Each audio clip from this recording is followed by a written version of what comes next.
Capítulo 34. Sondeluz vio a la joven reina marcharse en su pabellón y sintió una extraña sensación de culpa. Qué impropio de mí, pensó, tomando un sorbo de vino. Después de las uvas le supo un poco amargo.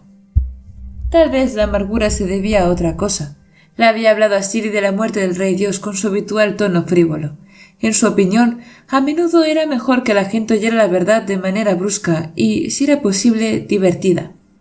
No esperaba esa reacción por parte de la reina. ¿Qué era para ella el rey Dios?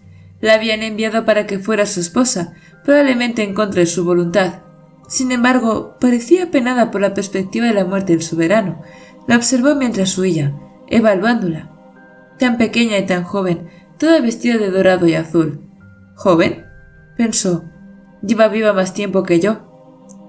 Sondeluz conservaba algunas cosas de su antigua vida, como su percepción sobre la edad. No sentía que tuviera 5 años, sino mucho mayor. Esa edad debería haberle enseñado a morderse la lengua cuando hablaba de convertir a mujeres jóvenes en viudas. ¿Podría la muchacha albergar sentimientos hacia el rey Dios? Llevaba en la ciudad solo un par de meses y él sabía, por los rumores, cómo era su vida. Obligada a cumplir con sus deberes de esposa con un hombre con quien no podía hablar y a quien no podía conocer. Un hombre que representaba todas las cosas que su cultura identificaba como profanas.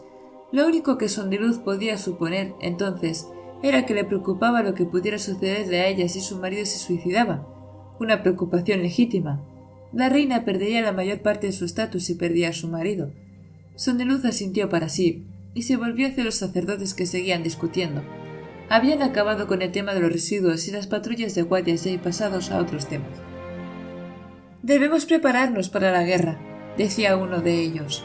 Los acontecimientos recientes dejan claro que no podemos coexistir con los sidrianos con ninguna certeza de paz o seguridad. El conflicto se producirá, lo deseemos o no. Sondeluz se quedó escuchando, tamborileando con un dedo en el reposadabrazos de su sillón. Durante 5 años he sido irrelevante, se dijo. No tenía voto en ninguno de los consejos importantes. Simplemente conocía los códigos de una división de sin vidas. Me he labrado una reputación divina de ser inútil. Abajo, el tono era aún más hostil que en las reuniones anteriores. Eso no era lo que le preocupaba. El problema era el sacerdote que lideraba el movimiento a favor de la guerra. Nan Robá, sumo sacerdote del Marcaquieta el Noble. Normalmente, Sondeluz no se habría molestado en prestar atención. Sin embargo, Nan Robá siempre había sido el más destacado en su oposición a la guerra. ¿Qué le había hecho cambiar de opinión? Poco después, Encendedora llegó al palco. A esas alturas, Sondeluz había recuperado el gusto por el vino y lo bebía pensativo. Abajo, las voces contra la guerra eran tímidas y esporádicas. Encendedora se sentó a su lado. Un crujido de ropa y una varada de perfume. Sondeluz no se volvió a mirarla. ¿Cómo conseguiste a Nan Robá?, preguntó por fin. No fui yo, contestó Encendedora. No sé por qué ha cambiado de opinión. Ojalá no lo hubiera hecho tan rápidamente. Parece sospechoso y hace pensar a la gente que lo he manipulado. Sea como sea, aceptaré el apoyo. ¿Tanto deseas la guerra? Deseo que nuestro pueblo sea consciente de la amenaza, dijo Encendedora. ¿Crees que quiero que esto pase? ¿Que quiero enviar a nuestra gente a morir y matar? Sondeluz la miró, juzgando su sinceridad. ¿Tenía unos ojos tan hermosos? Rara vez se fijaba en eso, considerando el descaro con que mostraba el resto de sus atributos. No, respondió. No creo que quieras una guerra. Ella asintió bruscamente. Llevaba un vestido estilizado y corto, como siempre, pero particularmente revelador en un escote que apenas contenía sus comprimidos pechos, exigiendo atención. Sondeluz apartó la mirada. No resultas muy divertido hoy, dijo. Estoy distraído. Deberíamos estar contentos. Casi todos los sacerdotes se han puesto de acuerdo. Pronto se hará una llamada a las armas ante la asamblea de los dioses. Sondeluz asintió. Esa asamblea, la principal de los dioses, se convocaba para deliberar solo en las situaciones más importantes. En ese caso, todos tenían voto. Si el voto era a favor de la guerra, los dioses que detentaban órdenes sin vidas, dioses como Sondeluz, serían convocados para administrar y dirigir la batalla. ¿Has cambiado las órdenes de los 10.000 de Esperanzador?, preguntó. Ella asintió. Ahora son míos. igual que los de Mercestrella. Colores, pensó él. Entre nosotros dos. Ahora tenemos el control de 3/4 de los ejércitos del reino. En nombre de los tonos iridescentes, ¿dónde me estoy metiendo? Encendedora se acomodó en su sillón, mirando el asiento más pequeño que Ciri había dejado vacante. No obstante, estoy molesta con Madre Todos. ¿Porque es más bonita que tú o porque es más lista? La diosa no se dignó dar una respuesta verbal, tan solo le dirigió una mirada de molestia. Trata de ser menos aburrida, querida, dijo él. Madre Todos controla el último grupo de sin vidas, comentó Encendedora. Una extraña elección, ¿no te parece? Quiero decir, yo soy una elección lógica, suponiendo que no me conozcas, claro, pero supuestamente soy audaz. Esperanzador representa la justicia, una buena mezcla con los soldados, incluso Mercestrella, que representa la benevolencia, tiene sentido para ser alguien que controla a los soldados. Pero, ¿Madre Todos? ¿Diosa de las matronas y las familias? Darle 10.000 sin vidas es suficiente para hacerme considerar mi teoría del mono borracho. ¿El que decide los nombres y títulos de los retornados? Exactamente, dijo Sondeluz. He estado pensando en ampliar la teoría. Ahora propongo creer que Dios, o el universo, o el tiempo, o lo que creas que lo controla todo, es en realidad solo un mono borracho.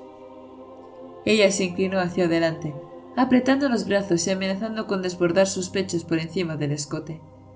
¿Y crees que mi título fue elegido por casualidad? Diosa de la sinceridad y las relaciones personales. Parece encajar. ¿No te parece?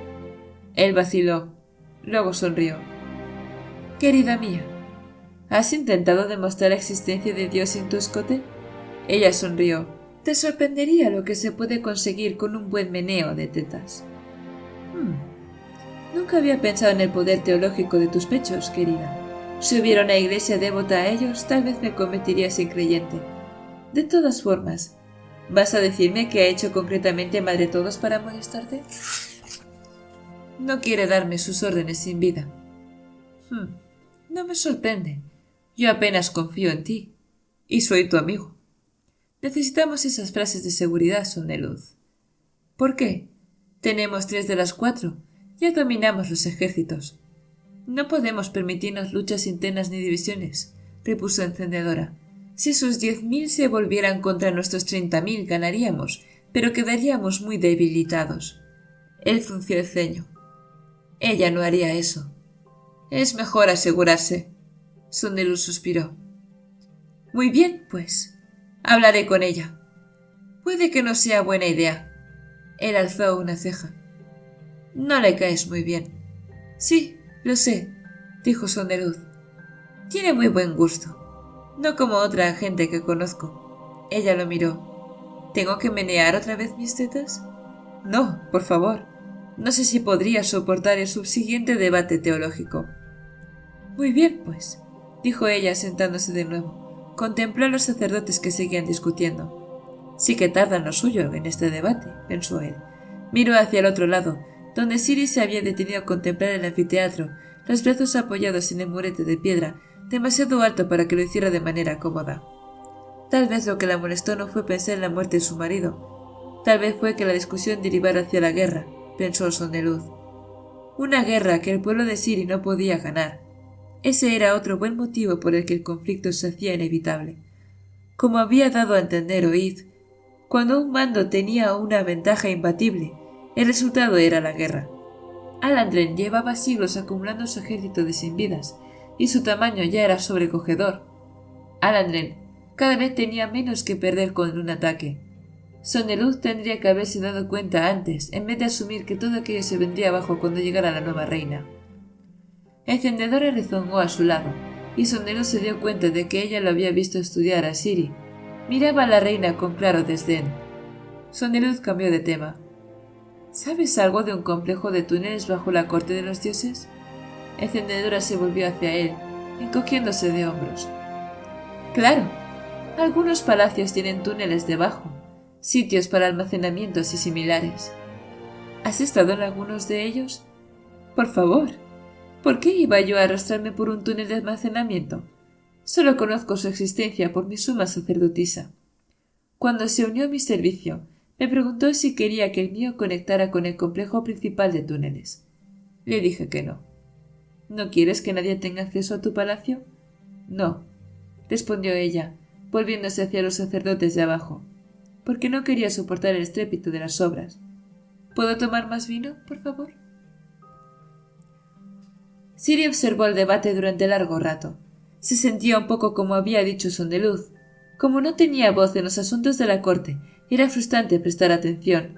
Sin embargo, quería saber. Los argumentos de los sacerdotes eran, en cierto modo, su única conexión con el mundo exterior. Lo que oía no le animaba. A medida que pasaba el tiempo y el sol se acercaba al horizonte y los criados encendían enormes antorchas por el pasillo, Ciri se sentía cada vez más acosada. Su marido iba a ser asesinado, o iban a convencerlo para que se suicidara el próximo año. Su patria, a su vez, estaba a punto de ser invadida por el mismo reino que su marido gobernaba, pero él no podía hacer nada para impedirlo porque no tenía modo de comunicarse. Luego estaba la culpa que sentía por disfrutar de todos los desafíos y problemas. En casa, tenía que llevar la contraria y ser desobediente para encontrar algún tipo de emoción. En Alandre, solo tenía que observar y las cosas empezaban a desplomarse unas contra otras y causar un alboroto. Había demasiado alboroto en ese momento, pero eso no le impedía sentir la emoción por su participación. Niña idiota, se dijo. Todo lo que amas corre peligro y estás pensando en lo emocionante que es. Tenía que encontrar un modo de ayudar a su Sebrón y librarlo del opresivo control de los sacerdotes. Entonces él quizá podría hacer algo para ayudar a su patria. Mientras seguía esa línea de razonamiento, casi pasó por alto lo que comentaron abajo. Lo hizo uno de los sacerdotes que más a favor de atacar se mostraba. ¿No os habéis enterado de la gente idriano que está causando el caos en la ciudad?, preguntó. Los idrianos se preparan para la guerra. Saben que un conflicto es inevitable y por eso han empezado a actuar contra nosotros. Ciri se irguió. ¿Agentes idrianos en la ciudad? Bah, dijo otro sacerdote. Al parecer es infiltrado. Es una princesa de la familia real. Está claro que es una leyenda urbana. ¿Por qué iba a venir una princesa en secreto a Tetelir? Esos rumores son ridículos y carecen de fundamento. Ciri hizo una mueca. Eso, al menos, era cierto. Sus hermanas no eran de las que vendrían a trabajar como agentes idrianas. Sonrió, imaginando a su tímida hermana monja, o incluso a Vivena, con sus primorosos vestidos y su rígida actitud, viniendo a Tetelir en secreto. A una parte de ella le costaba creer que Vivena hubiera pretendido de verdad convertirse en esposa de su Sebrón. ¿La inmaculada Vivena? ¿Tener que tratar con aquella exótica corte y aquellos osados vestidos? La estoica frialdad de Vivena nunca habría conseguido sacar a su Sebrón de su máscara imperial. Su obvio rechazo la habría apartado de dioses como Sondeluz. Vivena habría odiado llevar aquellos hermosos vestidos y nunca habría apreciado los colores y la diversidad de la ciudad. Ciri tal vez no fuera ideal para el puesto, pero lentamente comprendía que su hermana tampoco era una buena elección. Un grupo de personas se acercaba por el pasillo. Ciri permaneció donde estaba, pero demasiado absorta en sus pensamientos para prestar mucha atención. ¿Están hablando de un pariente tuyo?, preguntó una voz.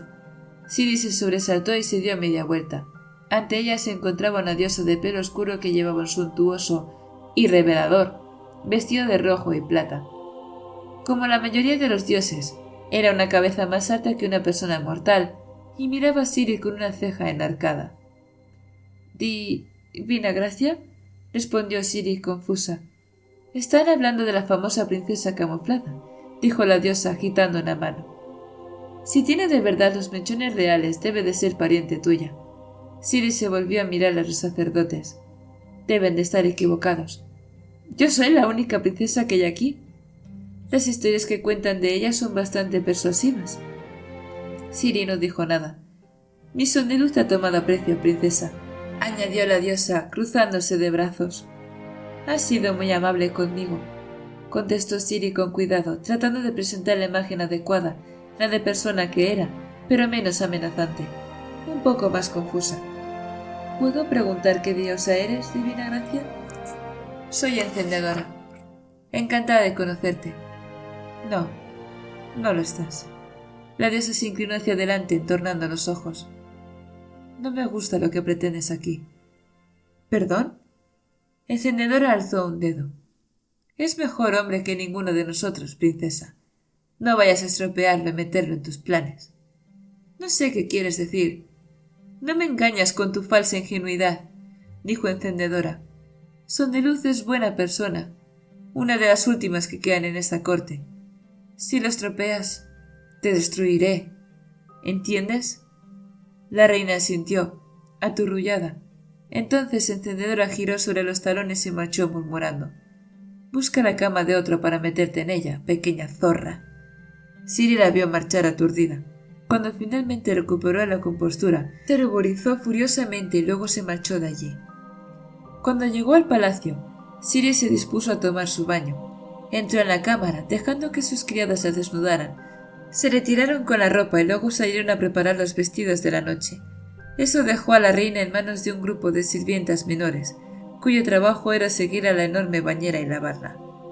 Ciri se relajó y se echó hacia atrás, dejando escapar un suspiro mientras las mujeres ponían manos a la obra. Algunas de pie y vestidas en el agua, le alisaron el pelo y luego lo cortaron, algo que les había ordenado que hicieran todas las noches.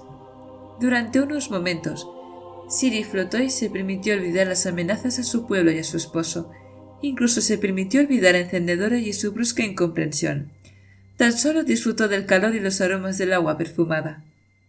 —¿Querías hablar conmigo, mi reina? —preguntó a una voz. La muchacha se sobresaltó y salpicó al sumergirse involuntariamente. —¡Dedos azules!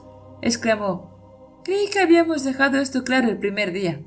Él se hallaba en el borde de la bañera, ansioso como siempre, y empezó a pasearse de un lado a otro. —Oh, por favor —dijo—, tengo hijas que te doblan en edad. Me has mandado a llamar porque querías hablar conmigo. Bien, es aquí donde hablaré, lejos de oídos indiscretos. Hizo una seña a varias sirvientas que empezaron a chapotear un poco más y a hablar en voz baja, creando así un ruido leve. Ciri se ruborizó. El pelo corto de un rojo intenso, aunque unos rizos cortados que flotaban en el agua continuaron siendo rubios. —¿No has superado tu timidez todavía? —preguntó Dedos Azules. —Llevas meses en Alandren. Ciri lo miró, pero no relajó su postura contenida, aunque dejó que las criadas continuaran trabajando en su pelo y frotándole la espalda. —¿No parecerá sospechoso que las criadas hagan tanto ruido? —preguntó. Dedos Azules agitó una mano. Ya son consideradas sirvientes de segunda categoría por casi todos en palacio. Ella comprendió lo que quería decir. Esas mujeres, al contrario de sus criadas habituales, vestían de marrón. Eran de Pancal. —Me enviasteis un mensaje antes —añadió él—. ¿Qué significa eso de que tienes información relacionada con mis planes? Ciri se mordió el labio, revisando las docenas de ideas que había considerado y descartándolas todas. ¿Qué sabía? ¿Cómo podía hacer que Dedos Azules estuviera dispuesto a negociar? Me dio pistas, pensó. Intentó asustarme para que no me acostara con el rey, pero no tenía ningún motivo para ayudarme. Apenas me conocía. Debe de tener otros motivos para no querer que nazca un heredero. —¿Qué ocurre cuando un nuevo rey dios ocupa el trono? —preguntó con cuidado. Él la miró. —Así que lo has deducido entonces. —¿Deducir el qué? —Pues claro —dijo él en voz alta. Dedos Azules retorció las manos, nervioso. —Claro, claro. Entonces, ¿puedes ver por qué estoy tan nervioso? Costó mucho llegar a donde estoy. No es nada fácil que un hombre de Pancal ascienda a la teocracia de Alandren. Cuando llegué al palacio, me esforcé para proporcionar trabajo a mi gente. Las criadas que te lavan viven mejor que la gente de Pancal que trabaja en los campos de tintes. Todo eso se perderá. No creemos en sus dioses. ¿Por qué debemos ser tratados igual que las personas de su propia fe? Sigo sin comprender por qué tiene que ser así, dijo Ciri. Él agitó una mano nerviosa. Claro que no tiene que ser así, pero la tradición es la tradición. Los alandrenses son muy laxos en todos los temas menos en la religión. Cuando se elige a un nuevo rey dios, sus criados son sustituidos. No nos matarán para enviarnos a la otra vida con nuestro señor.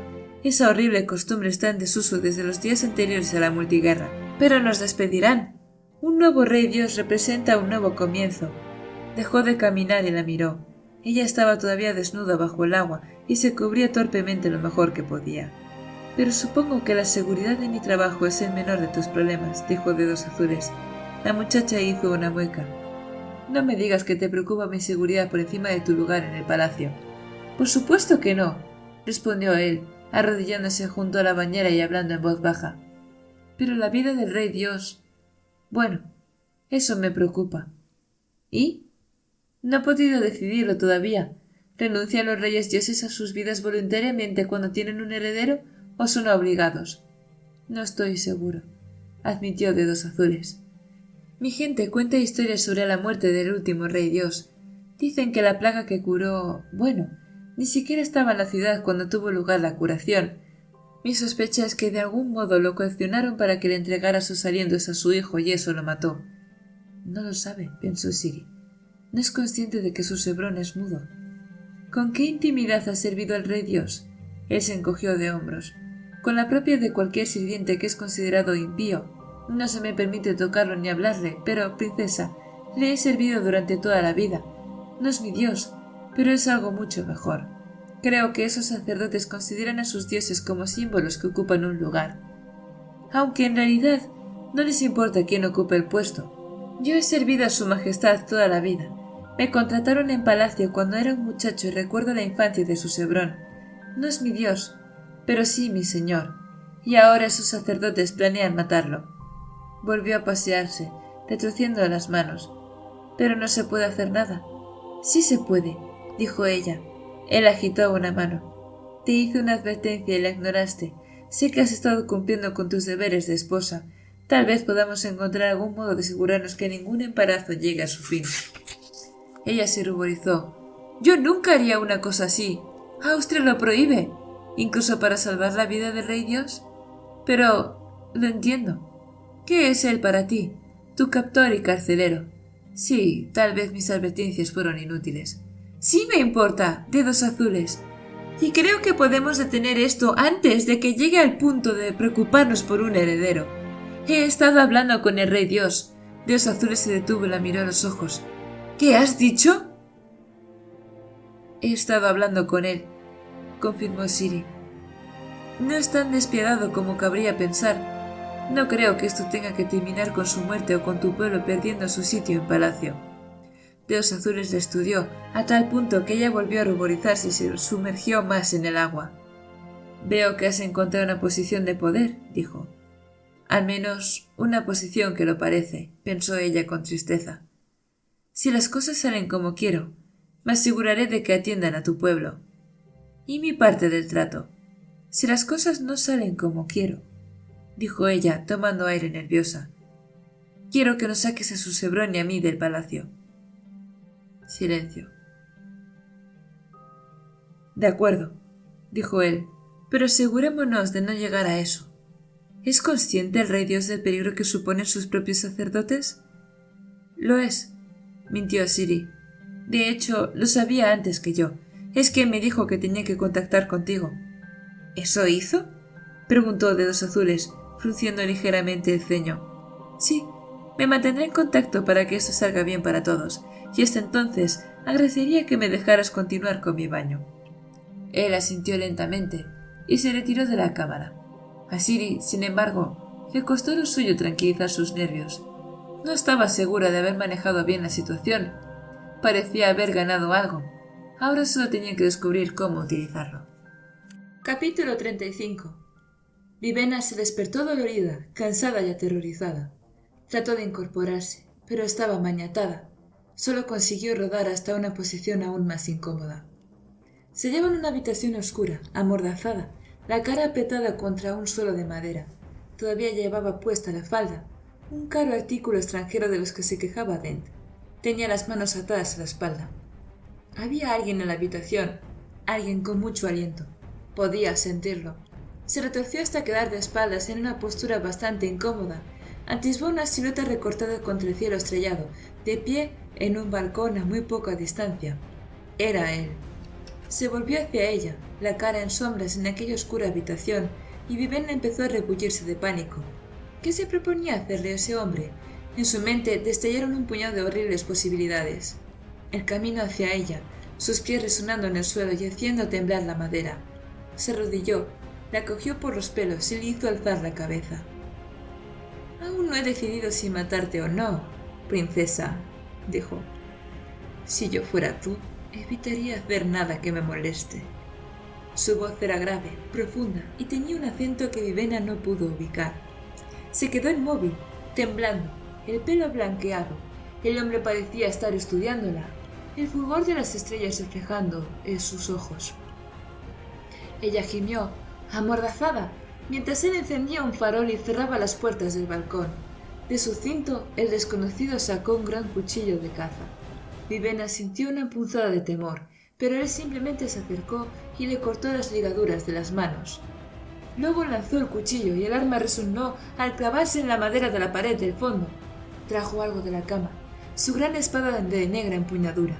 Vivena retrocedió, las manos libres, y se quitó la mordaza con intención de gritar. Él la apuntó con la espada envainada, deteniéndola. «Permanecerás en silencio», ordenó bruscamente. Ella se acurrucó en el rincón. «¿Cómo me está sucediendo esto?», pensó.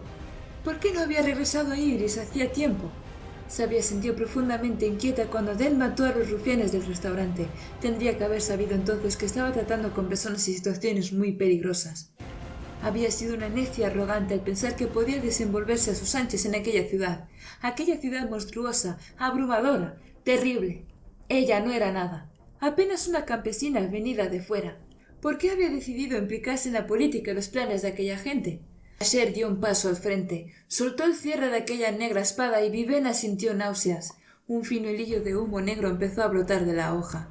Basher se acercó, recortado por la luz del farol, arrastrado por el suelo a la punta envainada de la espada. Entonces arrojó la espada ante Vivena. «Cógela», dijo. Ella alzó la cabeza, un poco menos tensa, pero todavía acurrucada en el rincón. Notó las lágrimas en sus mejillas. «Coge la espada, princesa». Ella no tenía ninguna formación con las armas, pero tal vez... Echó mano a la espada, pero sintió que la náusea se volvía aún más fuerte. Gimió, la mano temblando mientras se dirigía a la extraña hoja negra. Se retiró. «¡Cógela!», gritó Basher. Ella obedeció, con un grito ahogado de desesperación. Agarró el arma, sintiendo una náusea terrible. Sin darse cuenta, empezó a arrancarse la mordaza con dedos desesperados. «Hola», dijo una voz en su cabeza. «¿Te apetece matar a alguien hoy?». Vivena soltó la horrible espada y cayó de rodillas, para vomitar en el suelo. No había mucho en su estómago, pero no pudo contenerlo. Cuando terminó, se apartó a rastros y se acurrucó de nuevo contra la pared, la boca goteando bilis y sintiéndose demasiado mareada para gritar por ayuda o incluso limpiarse la cara. Lloraba de nuevo. Esa parecía la menor de sus humillaciones. A través de ojos nublados, vio cómo Basher se ponía en pie. Entonces el hombre gruñó, como sorprendido, y recogió la espada. Echó el cierre de la vaina, enfundando el arma de nuevo, y luego arrojó una toalla sobre el vómito. «Estamos en uno de los suburbios», dijo. «Puedes gritar si quieres, pero nadie hará nada, excepto yo. Me enfadaré». La miró. «Te lo advierto, no soy conocido por mi habilidad para controlar mi temperamento». Vivena se estremeció, todavía sintiendo retortijones de náusea. Aquel hombre tenía aún más aliento que ella. Sin embargo, cuando la secuestró, ella no había percibido a nadie en la habitación. ¿Cómo lo había escondido? ¿Y qué era aquella voz en su cabeza? Parecían tonterías para distraerla, considerando su situación actual. Sin embargo, eso le impidió pensar qué podía hacer aquel hombre. ¿Qué? Él se acercó de nuevo y le quitó la mordaza con expresión sombría. Ella gritó por fin, tratando de alejarse, y él maldijo. Le puso un pie en la espada y la apretujó contra el suelo. Le ató de nuevo las manos antes de colocarle la mordaza. Ella gritó, la voz ahogada mientras la colocaba de espaldas. El hombre la cargó sobre su hombro y la sacó de la habitación. «Malditos suburbios», murmuró. «Todo el mundo es demasiado pobre para permitirse sótanos». La sentó contra la puerta de una segunda habitación mucho más pequeña y le ató las manos al pomo. Se retiró y la miró, claramente insatisfecho. Entonces se arrodilló a su lado, el rostro sin afeitar cercano al suyo, el aliento apestoso. «Tengo trabajo que hacer», dijo. «Trabajo que tú me has obligado a hacer. No escaparás. Si lo haces, te encontraré y te mataré. ¿Entendido?». Ella asintió débilmente. Vio cómo recogía su espada de la otra habitación y luego bajaba rápidamente las escaleras. Cerró de golpe la puerta de abajo y echó la llave, dejándola sola e indefensa. Una hora más tarde, Vivena ya no tenía fuerzas para llorar. Decía con las manos atadas a la puerta. Aún conservaba esperanzas de que los demás la encontraran. Dent, Tonfa, Joyas... Eran expertos. Podrían salvarla. No acudió a ningún del rescate. Adormilada, mareada y enferma como se sentía, se dio cuenta de algo. Aquel hombre, Basher, Era alguien a quien incluso Dent temía. Bashir había matado a uno de sus amigos unos meses antes. Era al menos tan hábil como eran ellos. ¿Cómo han acabado todos aquí?, pensó, las muñecas despellejadas por el roce. Parece una coincidencia muy improbable. Tal vez Bashir había seguido a Dent a la ciudad y cumplía alguna especie de retorcida rivalidad maquinando contra ellos. Me encontrarán y me salvarán. Pero sabían que no lo harían. No si Bashir era tan peligroso como decían. Sabría cómo ocultarse de Dent. Si Vivena iba a escapar, tendría que hacerlo ella sola. La idea la aterrorizaba. Extrañamente, sin embargo, los recuerdos de sus enseñanzas regresaron. En caso de que te secuestren, no todo está perdido. Había instruido uno de sus tutores. Hay cosas que toda princesa debería saber. Vivena había empezado a pensar que sus clases habían sido inútiles. Ahora se sorprendió recordando sesiones que se relacionaban directamente con su situación. Si una persona te secuestra, tu mejor momento para escapar será al principio, cuando todavía seas fuerte. Te dejarán sin comer y te darán palizas para que estés demasiado débil para huir. No esperes que te rescaten, aunque tus amigos, sin duda, intentarán ayudarte. Nunca esperes que paguen un rescate por ti. La mayoría de los secuestros terminan en muerte. Lo mejor que puedes hacer por tu país es tratar de escapar. Si no tienes éxito, entonces tal vez tu captor te mate. Eso es preferible a lo que quizás tengas que soportar como cautiva. Además, si mueres, los secuestradores ya no tendrán un rehén. Era una lección dura, pero muchas de sus lecciones habían sido así. Era mejor morir que ser cautiva y utilizado contra Idris. Los alandrenses podrían intentar utilizarla contra su país cuando estuviera allí como reina. En ese caso, le habían dicho que su padre podría haberse obligado a ordenar su asesinato. Ese era un problema del que ya no tenía que preocuparse. Sin embargo, el consejo referido al secuestro parecía útil. La asustaba. Le hacía querer esconderse en un rincón y simplemente dejar correr el tiempo esperando que Bashir encontrara un motivo para dejarla marchar. Pero cuanto más lo pensaba, más sabía que tenía que ser fuerte. Bashir había sido extremadamente duro con ella. Quería asustarla para que no intentara escapar. Había maldecido no tener sótano, pues eso habría sido un buen lugar donde ocultarla. Cuando regresara, probablemente la trasladaría a un lugar más seguro. Sus tutores tenían razón. Su única posibilidad de escapar era ahora. Tenía las manos fuertemente atadas. Había intentado liberarlas varias veces ya. Bashir sabía hacer nudos. Vivena se debatió y gimió de dolor.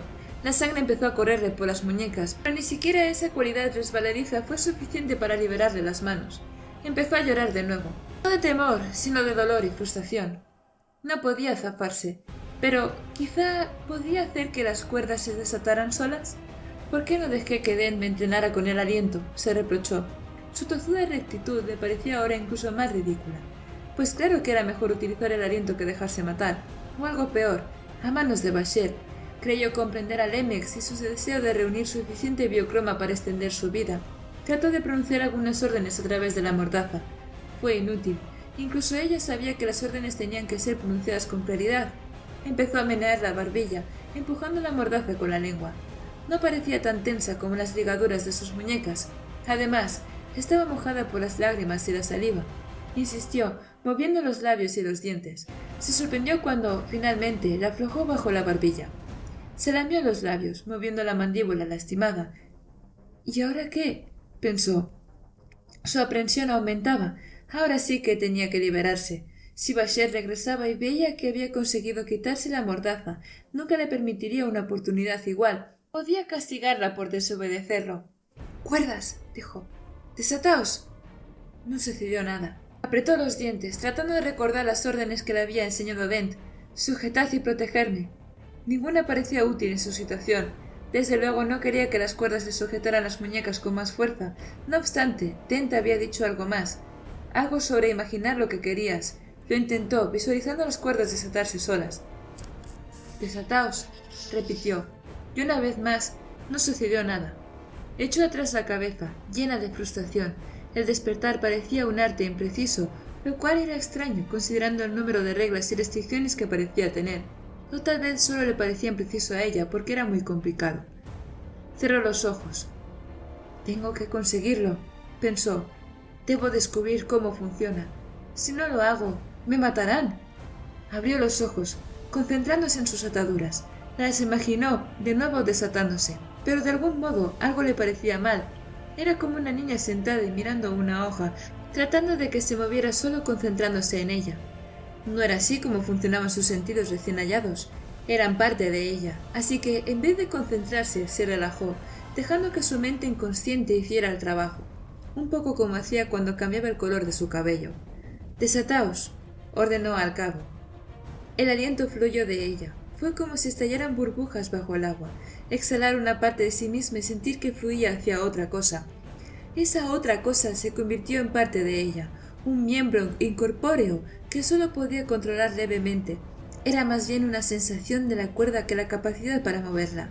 Mientras el aliento la abandonaba, pudo sentir los colores del mundo atenuándose poco a poco, el viento más difícil de oír, la vida de la ciudad un poco más lejana.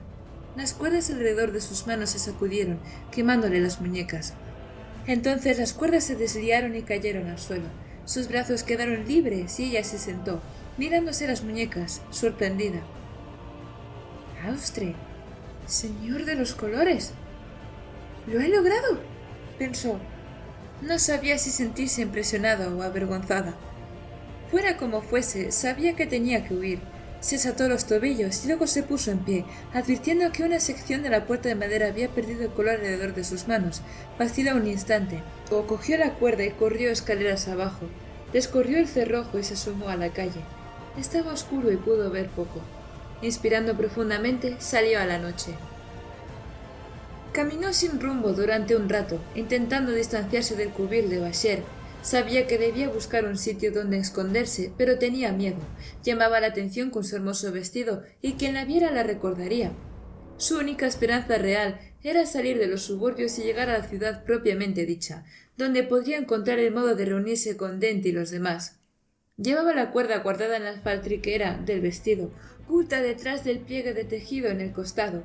Se había acostumbrado tanto a tener cierta cantidad de aliento que sentir la falta de una fracción, aunque fuera tan pequeña como la que contenía la cuerda, le parecía mal.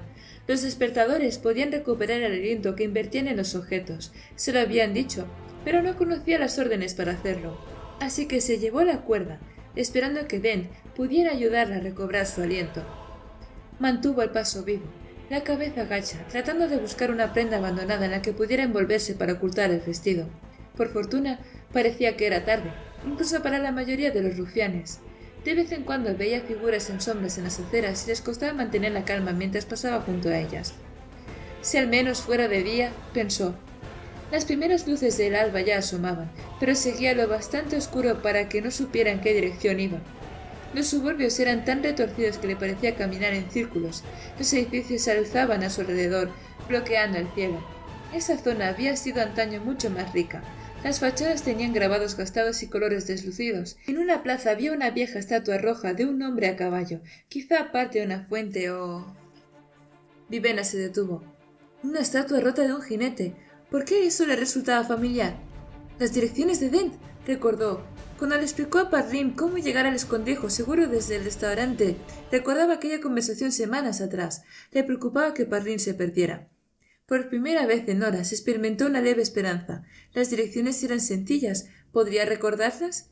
Se puso en marcha, caminando vacilante, en parte solo por instinto. Después de unos minutos se dio cuenta de que la oscura calle parecía familiar.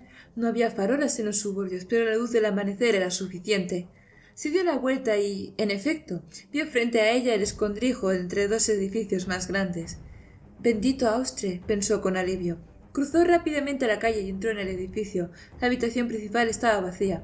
Corrió a abrir la puerta del sótano, buscando un sitio para esconderse. Fue palpando con los dedos y, en efecto, encontró un farol con yesca y pedernal junto a la escalera. Cerró la puerta. Resultó más recia de lo que había pensado. Eso la tranquilizó, aunque no podía cerrarla desde su lado. La dejó sin echar el cerrojo y se agachó para encender el farol. Varios peldaños gastados y rotos conducían al sótano. Vaciló, recordando que Dent la había advertido sobre los escalones. Bajó con cuidado, sintiéndolos crujir bajo su peso. Consiguió llegar hasta el final. Una vez abajo, arrugó la nariz ante el rancio olor. Los cuerpos de varias pequeñas piezas de caza colgaban de la pared. Alguien había estado allí recientemente, lo cual era buena señal. Rodeó las escaleras. El sótano estaba bajo la planta del piso de arriba. Descansaría allí unas horas y si Dent no llegaba se aventuraría a salir. Entonces se detuvo de pronto, el farol oscilando en su mano. Su haz inestable iluminó una figura sentada ante ella, la cabeza gacha, la cara en sombras. Tenía los brazos atados a la espalda y los tobillos amarrados a las patas de la silla. —¿Parlin? —preguntó Vivena, sorprendida, y corrió a su lado, soltó el farol y se detuvo. Había sangre en el suelo. —¡Parlin! —gritó alzándole a la cabeza. Los ojos del muchacho miraban hacia arriba, sin ver, la cara arañada y ensangrentada. El sentido de la vida de Vivena no podía captarlo. Sus ojos estaban muertos. La mano de Vivena empezó a temblar. Retrocedió, horrorizada. —¡Oh, colores! —murmuró. —¡Colores, colores, colores! Una mano cayó sobre su hombro. Ella gritó y se dio la vuelta. Una figura grande se alzaba medio oculta bajo la escalera. —Hola, princesa —dijo Tong Fa. Sonrió. Vivena retrocedió y casi estuvo a punto de chocar con el cadáver de Parlin. Empezó a jadear, la mano en el pecho. Solo entonces advirtió los cadáveres en las paredes. No eran piezas de caza. Lo que había confundido con un faisán a la tenue luz del farol se reflejaba ahora en verde oscuro. Un loro muerto. Un mono colgaba al lado, el cuerpo abierto en canal. El cadáver más reciente era el de un gran lagarto. Todos habían sido torturados. —¡Oh, Austre! —murmuró. Tong Fa dio un paso adelante, intentando agarrarla, pero Vivena lo esquivó. Rodeó al hombretón y corrió hacia las escaleras, pero chocó contra el pecho de alguien. Alzó la cabeza, parpadeando. —¿Sabes qué es lo que más odio de ser un mercenario, princesa?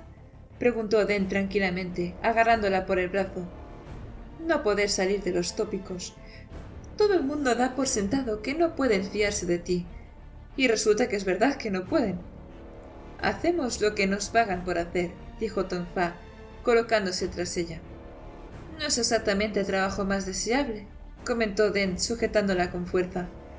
Pero el dinero es bueno. Esperaba que no tuviéramos que hacer esto. Todo iba muy bien. —¿Por qué huiste? ¿Qué te dio la alarma?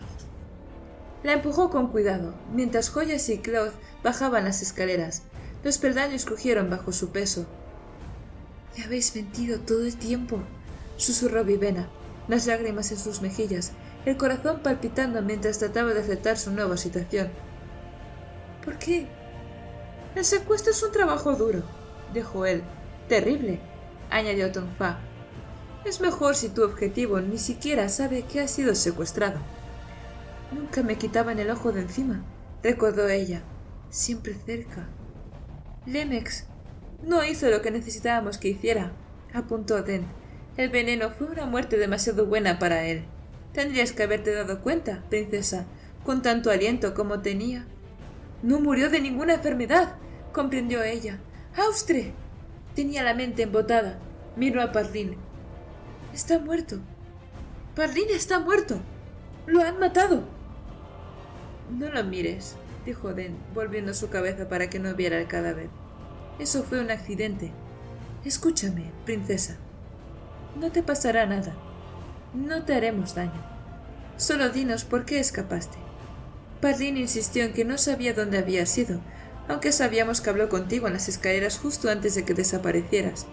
¿De verdad te fuiste sin decírselo? ¿Por qué? ¿Qué te hizo sospechar de nosotros?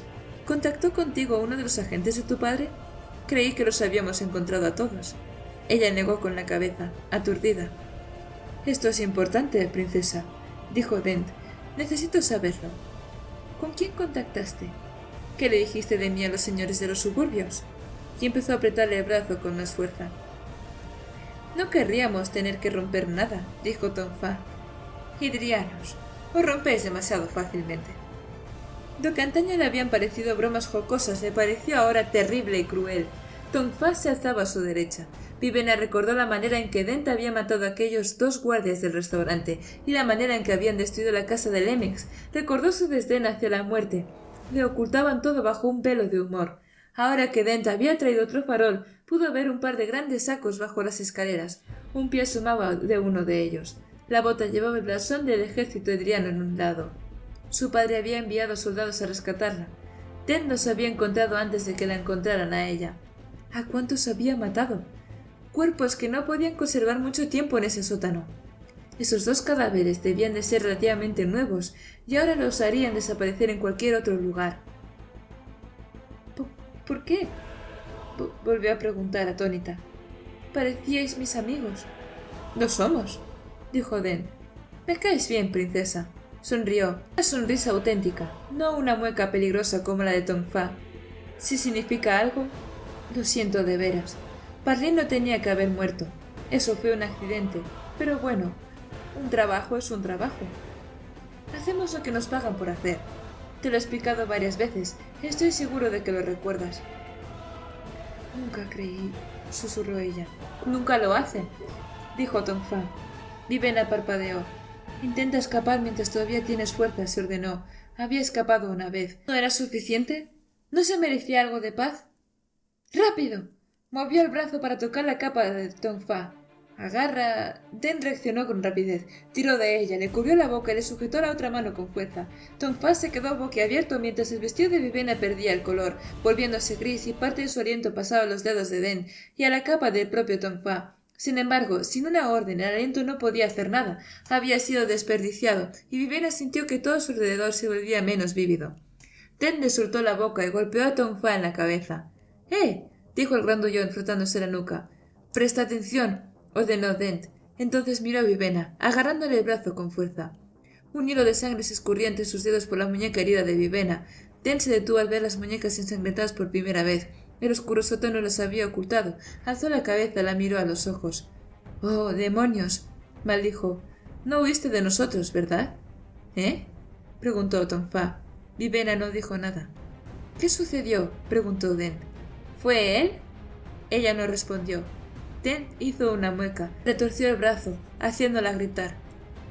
Muy bien. Parece que han forzado mi jugada. Tratemos primero con ese aliento tuyo, y entonces podremos tener una agradable charla, como amigos, sobre lo que te ha sucedido. Se situó junto a Dent, los ojos grises mirando al frente, vacíos como siempre, excepto... ¿Podía Vivena ver algo en ellos? ¿Se lo estaba imaginando? Sus emociones estaban tan al límite últimamente que no podía confiar en sus percepciones. Claude parecía mirarla a los ojos. Ahora, dijo Dent, el rostro cada vez más endurecido. Repite conmigo. Mi vida a la tuya. Mi aliento es tuyo. Vivena lo miró a los ojos y susurró. Aullido del sol. Dent frunció el ceño. ¿Qué has dicho? ¡Ataca a Dent! ¡Aullido del sol! Pero, empezó Dent, en ese momento el puño de Claude le golpeó en la cara. El puñetazo lo lanzó a un lado, contra Tongfa, quien maldijo y tropezó. Vivena se zafó, esquivó a Claude, casi tropezando con su vestido, y empujó con el hombro a las sorprendidas joyas. La mujer cayó. La princesa subió corriendo a las escaleras. ¿Has dejado que oyera la frase de seguridad? Gritó Dent, mientras intentaba mantener a raya a Claude. Joya se puso en pie y siguió a Vivena. Sin embargo, el pie de la mujer partió a uno de los escalones. Vivena llegó arriba y cerró la puerta. Echó el cerrojo. No aguantará mucho, pensó, sintiéndose indefensa. Vendrán a por mí, me perseguirán, igual que Basher. Dios de los colores, ¿qué voy a hacer? Salió a la calle, iluminada ahora por la luz del alba que se extendía por toda la ciudad, y se internó en un callejón. Entonces echó a correr, esta vez tratando de encontrar las callejas más pequeñas, sucias y oscuras. Capítulo 36. No te dejaré, escribió Susebron, sentado en el suelo junto a la cama, la espalda apoyada en los almohadones. Te lo prometo. ¿Cómo puedes estar seguro? Preguntó Ciri desde la cama. Tal vez cuando tengas un heredero te canses de la vida y entregues tu aliento. Primero, ni siquiera estoy seguro de cómo tener un heredero. Te niegas a explicármelo y no respondes a mis preguntas. ¡Son embarazosas!, adujo Ciri, sintiendo que su corto cabello se volvía rojo. Lo convirtió en amarillo en un instante. Segundo, no puedo entregar mi aliento. No sé si lo que he entendido de la biocroma es cierto. ¿Crees que me han mentido respecto al funcionamiento del aliento? Cada vez se expresa mejor por escrito, pensó Ciri mientras lo veía borrar. Es una lástima que haya pasado encerrado toda la vida. En realidad no sé gran cosa de eso, respondió. La biocroma no es algo que estudiemos mucho en Idris. Sospecho que la mitad de las cosas que sé son rumores y exageraciones. Por ejemplo, allá en Idris piensan que sacrificáis a la gente en altares aquí en la corte. Lo he oído una docena de veces y a gente diferente. Él vaciló antes de continuar escribiendo. De todas formas, discutimos sobre algo absurdo. No cambiaré. No voy a decidir suicidarme de pronto. No tienes que preocuparte. Ella suspiró. Ciri, he vivido 50 años sin información, sin conocimiento, sin poderme comunicar apenas. ¿De verdad crees que voy a matarme ahora? ¿Ahora? ¿Cuando he aprendido a escribir? ¿Cuando he descubierto a alguien con quien hablar? ¿Cuando te he descubierto a ti? Ella sonrió. Muy bien, te creo, pero sigo pensando que tendríamos que preocuparnos de tus sacerdotes. Él no respondió, apartando la mirada. ¿Por qué es tan condenadamente leal a ellos?, pensó Siri. Finalmente, él la miró. ¿Quieres dejar crecer tu pelo? Ella alzó una ceja. ¿Y de qué color lo hago? Rojo, escribió él. Vosotros los alantrenses y vuestros colores brillantes, rezongó ella, sacudiendo la cabeza. ¿Eres consciente de que mi pueblo considera el rojo el más chillón de todos los colores? Él vaciló. Lo siento, no pretendía ofenderte. Yo... Se detuvo cuando ella extendió una mano y le tocó el brazo. No, mira, no estaba discutiendo, solo estaba filtreando. Lo siento. ¿Filtreando?, escribió él. Mi libro de relatos no usa ese término. Lo sé. Ese libro está lleno de historias de niños que son devorados por árboles y otras cosas. Las historias son metáforas para enseñar. Sí, ya lo sé, dijo ella, interrumpiéndolo de nuevo. Entonces, ¿qué es filtrear? Es... colores. ¿Cómo me meto en estas situaciones?, se lamentó. Es cuando una chica actúa de modo vacilante o a veces tonto para hacer que un hombre le preste más atención. ¿Por qué querría que un hombre le prestase más atención? Bueno, es algo así. Lo miró, inclinándose un poco hacia adelante. ¿Quieres que haga crecer mi pelo? Sí. ¿De verdad quieres que lo haga? Por supuesto. Muy bien. Si he de hacerlo, dijo ella echando la cabeza atrás y ordenando a su pelo que se convirtiera en un profundo rojo cobrizo. Brilló al pasar del amarillo al rojo, como tinta derramada en un charco de agua clara. Entonces lo hizo crecer. La habilidad era más instintiva que consciente, como flexionar un músculo. En este caso, era un músculo, que había usado mucho últimamente, ya que solía cortarse el pelo por las noches en vez de pasar el tiempo peinándoselo. El pelo siguió creciendo hasta más allá de su cara. Siri agitó la cabeza, una última vez. El pelo la hacía sentirse más pesada. El cuello cálido por los mechones que ahora se desparramaban por sus hombros y le caían por la espalda, retorciéndose en rizos sueltos. Su Sebrón la miró con los ojos muy abiertos. Ella intentó una mirada seductora. El resultado, sin embargo, le pareció tan ridículo que acabó riendo. Se tendió en la cama, el pelo recién crecido repartido a su alrededor. Su Sebrón le dio un golpecito en la pierna. Ella lo miró y él se levantó para sentarse a un lado de la cama, con intención de que ella pudiera ver la pizarra mientras escribía. Eres muy extraña. Ella sonrió. Lo sé, no he nacido para ser una seductora. No puedo poner cara seria. Seductora, escribió él. Conozco esa palabra. Se usa en una historia cuando la reina malvada intenta tentar al joven príncipe con algo, aunque no sé qué. Ella sonrió de nuevo. Creo que estaba planeando ofrecerle comida. Sí, dijo Siri. Buena interpretación. Sí, completamente acertado. Él vaciló. No le estaba ofreciendo comida, ¿verdad? Siri le sonrió de nuevo. Él se ruborizó. Me siento como un idiota. Hay tantas cosas que todo el mundo comprende naturalmente. Sin embargo, yo solo tengo las historias de un libro infantil para guiarme. Lo he leído tantas veces que me resulta difícil distanciarme del niño que era cuando lo leí por primera vez y de la forma que veía esos cuentos. Empezó a borrar furiosamente. Siri se sentó y le colocó una mano en el brazo. Sé que hay cosas que me pierdo, escribió él. Cosas que te avergüenzan y hago mis suposiciones. No soy tonto. Sin embargo, me siento frustrado. Con tus filtreos y tus sarcasmos, ambas conductas cuando aparentemente actúas de forma contraria como quieres. Temo que nunca te entenderé. Miró con frustración su pizarra, con el paño para borrar en una mano, el carboncillo en la otra. El fuego chisporroteaba en la chimenea, proyectando oleadas de amarillo contra su rostro lampiño. Lo siento, dijo ella, acercándose para apoyar la cabeza en su antebrazo. Su Sebrón no parecía mucho más grande que ella, ahora que estaba acostumbrada. En Idris había hombres que medían 1,90 m y su Sebrón era solo un poco más alto. Además, como su cuerpo era tan perfectamente proporcionado, no parecía larguirucho ni antinatural. Era normal, solo que más grande. Él la miró y ella cerró los ojos. Creo que lo estás haciendo mejor de lo que crees. La mayoría de la gente, allá en mi patria, no me comprendía tan bien como tú. Él empezó a escribir y Siri abrió los ojos. Me cuesta trabajo creerlo. Es cierto, dijo ella. No paraban de decirme que me convirtiera en otra persona. ¿Quién? Mi hermana. Suspiró Siri. La mujer con quien tendrías que haberte casado. Era en todo como debe ser la hija de un rey, controlada, de buenos modales, obediente, culta. Parece aburrida, escribió él, sonriendo. Vivena es una persona maravillosa, siempre fue muy amable conmigo.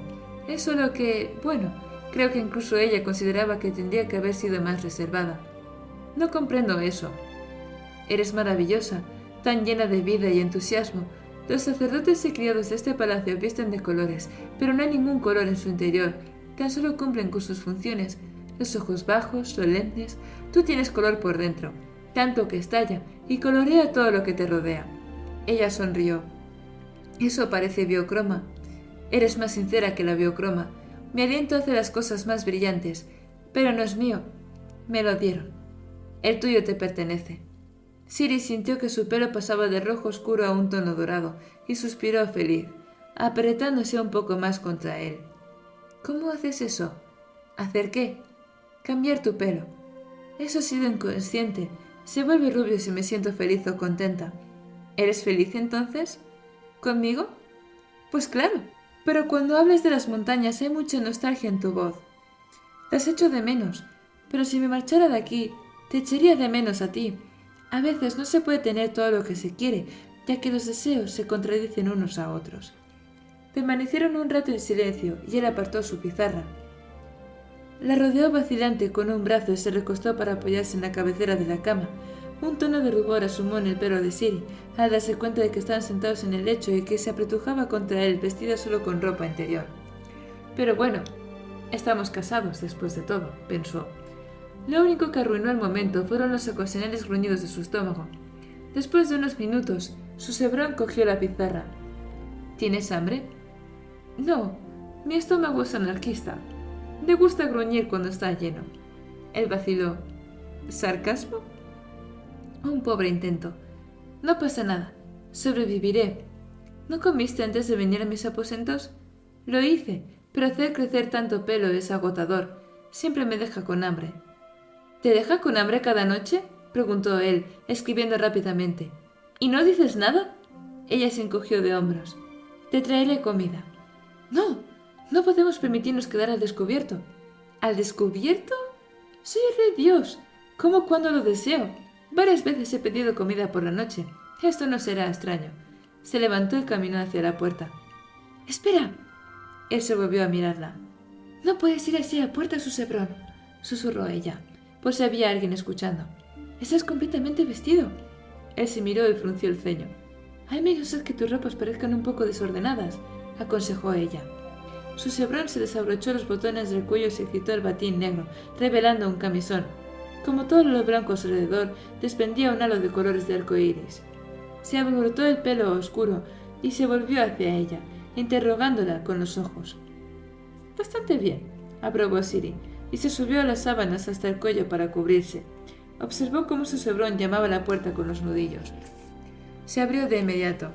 Es demasiado importante para abrir su propia puerta, pensó Siri. Pidió comida llevándose una mano al estómago y señalando. Los criados apenas visibles para Siri en el umbral obedecieron de inmediato. Susebrón se volvió mientras la puerta se cerraba y fue a sentarse junto a ella en la cama. Unos pocos minutos después, los criados llegaron con una mesa y una silla, aquella ya con comida, pescado asado, verduras salteadas, marisco cocido. Ella se quedó mirando asombrada. Es imposible que hayan preparado eso tan rápido. Creo que lo tenían en la cocina esperando, por si a su dios de pronto le entraba hambre. Era un desperdicio y una extravagancia, pero también era maravilloso. Indicaba un estilo de vida que su pueblo allá en Idris no podía imaginar siquiera, símbolo de un incómodo desequilibrio en el mundo. Algunas personas morían de hambre, otras eran tan ricas que nunca veían la comida que les preparaban. Los criados colocaron la silla junto a la mesa. Siri observó cómo siguieron trayendo platos. No podían saber lo que quería el rey Dios, así que al parecer representaban un poco de todo. Se retiraron cuando Susebrón lo indicó. Los aromas subyugaron a una Siri famélica. Esperó tensa, hasta que se cerró la puerta. Entonces avanzó hacia la mesa, Había pensado que las comidas que le preparaban a ella eran extravagantes, pero no eran nada comparadas con este festín. Su Sebrón señaló la silla. ¿Tú no vas a comer?, preguntó Siri. Él se encogió de hombros. La reina cogió una sábana de la cama y la extendió en el suelo de piedra. ¿Por dónde empezamos?, dijo luego, acercándose a la mesa. Él señaló un plato de humeantes mejillones y varios panes. Ella lo cogió, junto con un plato que no parecía tener pescado, un cuenco de frutas exóticas servidas en una especie de salsa cremosa, y lo llevó a la sábana. Entonces se sentó y empezó a comer. Su Sebrón se sentó con cuidado en el suelo. Consiguió parecer digno incluso en ropa interior. Siri le tendió su pizarra. «Esto es muy extraño», escribió. «¿Qué? ¿Comer en el suelo?». Él asintió. «Cenar es todo un acontecimiento para mí. Pico algo de lo que hay en el plato. Los criados lo retiran, me limpian la cara y me traen otro. Nunca termino un plato entero, aunque me guste». Siri hizo una mueca. «Me sorprende que no te sujeten la cuchara. Lo hacían cuando era más joven», escribió su Sebrón, ruborizándose.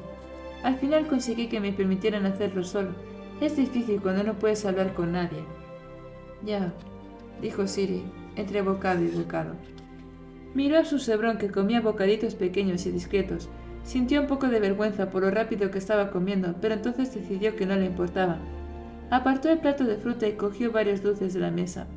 Su Sebrón la miró darse a un atracón. «Esos son delicias de pancal», escribió. «Se comen a bocaditos pequeños, asegurándote de comer un poco de pan en medio para despejar el sabor. Son exquisitez y...». Se interrumpió cuando Siri cogió un pastel y se lo llevó a la boca. Ella le sonrió y continuó masticando. Después de un momento de asombro, él volvió a escribir. «¿Te das cuenta de que en los cuentos los niños glotones acaban arrojados a precipicios?». Siri se metió otra pasta en la boca, manchándose los dedos y la cara con azúcar en polvo, las mejillas hinchadas. Su Sebrón la miró. Luego extendió la mano y cogió un pastel también. Lo examinó y luego se lo llevó a la boca. Siri se echó a reír, casi escupiendo trozos de dulce en la sábana. «Y así continuó mi corrupción del rey Dios», o cuando hubo recuperado el habla. Él sonrió. «Esto es muy curioso», escribió, tomando otro dulce, y luego otro y otro. Siri lo observó, alzando una ceja. «Puesto que eres rey Dios, cabría esperar que al menos pudieras comer dulces cuando quisieras». «Tengo muchas reglas que los otros no tienen que seguir», escribió él mientras masticaba. «Las historias lo explicaban. Se exige mucho para ser príncipe o rey. Habría preferido nacer campesino». Siri alzó una ceja. Tuvo la impresión de que él se sorprendería si tuviera que experimentar cosas como el hambre, la pobreza o la incomodidad. Sin embargo, lo dejó con sus ilusiones. ¿Quién era ella para dar lecciones? «Tú eres quien tenía hambre», escribió él. «Pero soy yo quien se lo está comiendo todo». «Obviamente no te alimentan lo suficiente», dijo Siri, probando una rebanada de pan. Él se encogió de hombros y continuó comiendo. Ella lo miró, preguntándose si comer era diferente para él, puesto que no tenía lengua. ¿No le afectaba su paladar? Desde luego parecía que le gustaban los dulces. Pensar en su lengua hizo que su mente pasara a temas más sombríos. «No podemos continuar así», pensó. «Jugando por las noches, fingiendo que el mundo no sigue adelante sin nosotros, van a aplastarnos». «Su Sebrón, creo que tenemos que encontrar un modo de revelar lo que te han estado haciendo tus sacerdotes». Él alzó la cabeza y luego escribió. «¿A qué te refieres?». «A que debería intentar hablar con la gente corriente, o tal vez con alguno de los otros dioses. Los sacerdotes consiguen todo su poder asociándose contigo. Si eliges comunicarte a través de otras personas, nos derrocaría». «¿Tenemos que hacer eso?». Piensa por un instante que sí. «Muy bien, pero ¿cómo podría comunicarme con alguien más? No puedo levantarme y empezar a gritar». «No lo sé. ¿Notas, tal vez?». Él sonrió. «Hay una historia así en mi libro. Una princesa atrapada en una torre que arroja notas a las aguas del océano. El rey de los peces las encuentra». «Dudo que el rey de los peces se preocupe en nuestra situación», repuso Siri, abatida. «Una criatura así solo es ligeramente menos fantástica que la posibilidad de que mis notas sean halladas e interpretadas correctamente. Si las arrojo por la ventana, nadie creería que las ha escrito el rey Dios». «¿Y si se las pasara a los criados?». Él frunció el ceño. «Asumiendo que tenga razón y que mis sacerdotes estén actuando en mi contra, ¿no sería una tontería confiar en los criados que ellos emplean?». «Tal vez. Podríamos probar con un criado de pancal». Ninguno de ellos me asiste, pues soy el Rey Dios. Además, ¿qué conseguimos con un criado o dos de nuestra parte?